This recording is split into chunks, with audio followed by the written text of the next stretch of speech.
Good morning বন্ধুরা, welcome back to my channel M blog. তো দেখো সকালবেলা বসে পড়েছি চা নিয়ে, আর ও চা করেছে, আর আমি একটা বড় গ্লাসে চা নিয়ে বসেছি। অনেকটা খাওয়া হয়ে গেছে, আর একটু আছে। আর সাথে নিয়েছি এই দেখো মুড়ি, ডালমুড় দিয়ে একটু মুড়ি মেখে নিয়েছি, খাবো। আর তারপর সকালের কি রান্না বান্না হয় এখনও কিচ্ছু গোছানো হয়নি, তো গোছাবো। ও বলছে যে মাংস খাবে বলছে, তো দেখি নিয়ে আসুক। তো আনলে তো চিকেনই আনবে, তো চিকেনটা আনলে পরে তারপর রান্নাটা তোমাদের কাছে শেয়ার করব।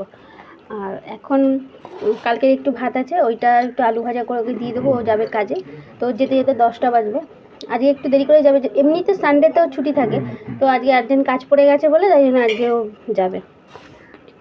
তো চলো দেখতে থাকো ব্লগটা, আশা করি তোমাদের ভালো লাগবে।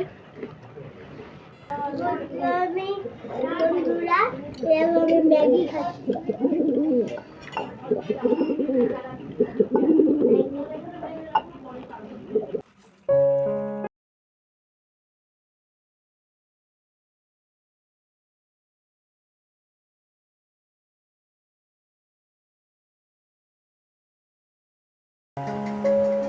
দেখো কে বসে আছে, দেখতে পাচ্ছ তোমরা? এই দেখো, এই যে বাবা, এই যে ওইদিকে তাকাও, ওইদিকে হাই করে দাও, হাই করে দাও, করে দাও, করে দাও, হাই করে দাও। তো দেখো কি সুন্দর, মানে বসেনি, পেছনে বালিশ দিয়ে ওকে মানে বসানো হয়েছে জোর করে, তো অল্প অল্প বসতে পারে। তো দেখতে পাচ্ছ, দেখতে পাচ্ছ কি আমার পুচুনি বাবা। তো চলো বন্ধুরা দেখি ভাই আমাকে কি খাওয়ার জন্য ডাকছে বারবার করে। তো চলে আসলাম গন্ধ শুকতে শুকতে রান্নাঘরে। তো দেখো ঝুড়িতে রয়েছে, তো ঝুড়িটা তুলে দেখি ওর মধ্যে কি আছে। বাও, দেখো ডিম টোস্ট করেছে। তো আমি এখান থেকে এক পিস তুলে নিই, তুলে নিয়ে খেয়ে দেখি।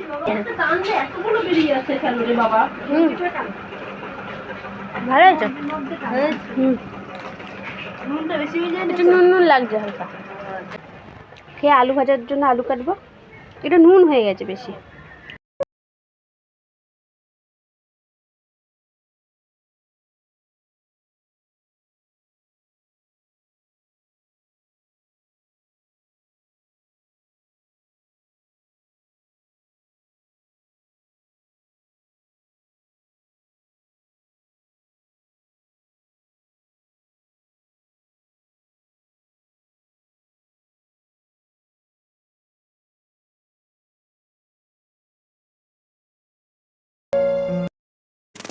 তো দেখো বন্ধুরা, ভাবলাম তো আলু ভাজা করব, তো ভাবলাম যে কবে থেকে ফ্রিজে কটা বেগুন আছে, তো সেখান থেকে দুটো বেগুন নিয়ে বেসন দিয়ে একটু বেগুনির মতো করি। তো বেগুনটা কাটতে গিয়ে দেখো পোকা ধরে গেছে। আমার পোকা দেখলে সত্যি ভয় লাগে। এনে রেখে দিয়েছিলাম, হয়তো আগে থেকেই ছিল, যাই হোক ভাই পোকা দেখলে আমার ভয় লাগে। এক এক সময় মানে আমি অবাক হয়ে যাই যে ফ্রিজের মধ্যে যে সবজি থাকে, সেই ভেতরে যে সবজির ভেতরে যে পোকা হয়, সেগুলো জ্যান্ত থাকে, অত ঠান্ডার মধ্যেও ওরা জ্যান্ত থাকে সত্যি। তো দেখো বন্ধুরা, বেগুনিগুলো ভাজা হয়ে গেছে। তো সবগুলো বেগুনির মতো কাটতে পারিনি, যেগুলো পোকা ছিল সেগুলো মোটা মোটা করেই বেসন দিয়ে ভেজে নিয়েছি। তো দেখতে কত সুন্দর লাগছে দেখো।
বন্ধুরা দেখো, আমি গেছিলাম সন্ধ্যে দিতে, আর এসে দেখছি চিপসের প্যাকেট খুলে খাওয়া শুরু করে দিয়েছে আমাকে বাদ দিয়ে। এই দেখো দেখতে পাচ্ছ, এরা সবাই দুজনে মিলে চিপসের প্যাকেট খাচ্ছে, মানে চিপস খাচ্ছে, প্যাকেট খাচ্ছে।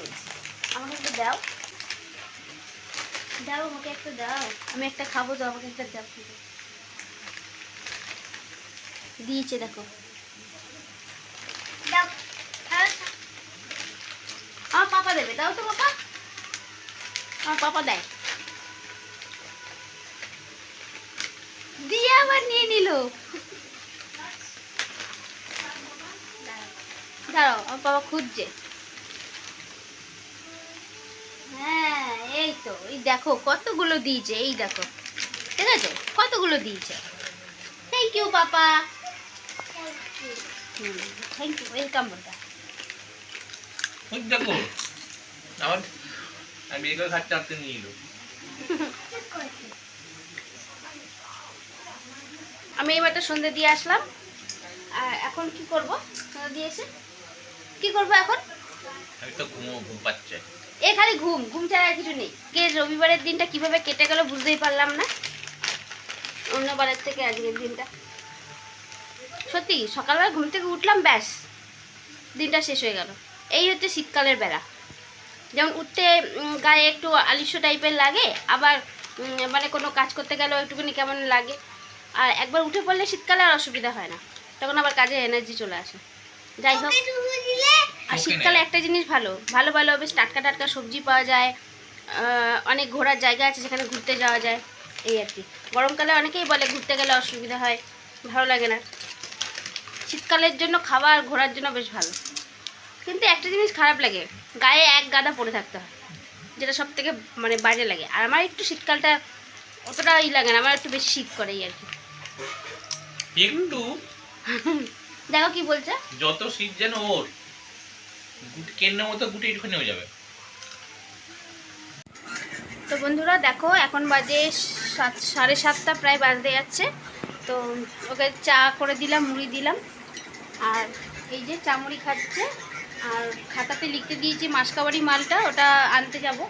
আজকে রবিবার, আজকে বেশি একটা বাজার বসে না, তবু ভেতরের দোকানগুলো যদি খোলা থাকে সেখান থেকেই আনবো, পরে আবার বাজারে যাবো। তোকে বললাম কী কী আনতে হবে মাসের মালগুলো তুমি লিখে ফেলো। ওগুলো মাসে কী বলে, সদাই, তাই তো? মাসে সদাই, মাসের সদাই বলে, মুদিখানা দোকান থেকে আনা যাকে বলে। যাই হোক, লিখছে। আর দুষ্টু দেখো পড়াশোনা করছে, ও যাবে আমাদের সাথে বাজারে, তো তার আগে ও লিখে নিচ্ছে, আর ওকে হলিস করে দিচ্ছে, ও খেয়ে নেবে। দেখো ভেঙাচ্ছে কেমন।